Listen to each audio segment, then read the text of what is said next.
Hello everyone, welcome to our channel Cook with Cookie. On birthdays, marriage days, and on some special occasions, this rice kheer is prepared in almost every home. But trust me, some people doesn't even dare to prepare this because there are some practical problems preparing this rice kheer. But trust me, if you watch this video till the end, you can prepare an amazing creamy textured rice kheer. So why late? Let us see how to prepare. So now take a bowl and add 2 liters of full fat milk.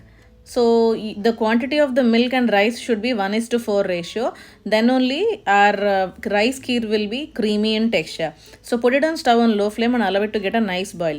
Meanwhile, take another bowl and add 1.5 cup of jaggery or gur into it and add quarter cup of water that is just required to melt it, and then put it on stove on low flame and allow it to melt it.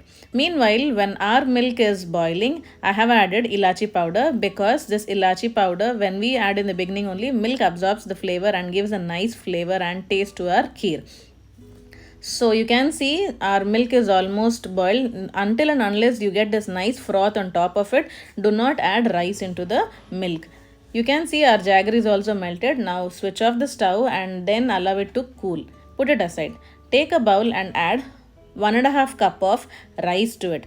So here the quantity I have told you earlier, for 2 liters of milk I have added 1.5 cup of rice. Wash it nicely and then you need to add it into the milk.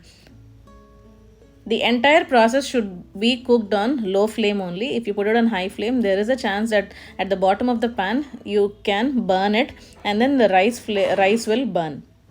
So on low flame for 5 minutes you can see, because the milk is already boiled nicely, when you put on the rice it doesn't take much time to cook. So after 5 to 7 minutes you can see the boil only, you can see that it's creamy and nice, and our rice is also nicely cooked.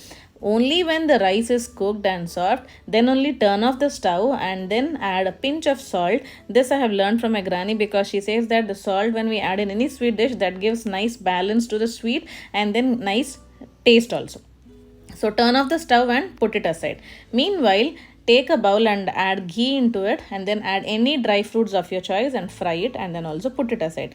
Now after you fry the dry fruits, you can see, you can just stir it nicely and you can see this is creamy texture and this is not thick.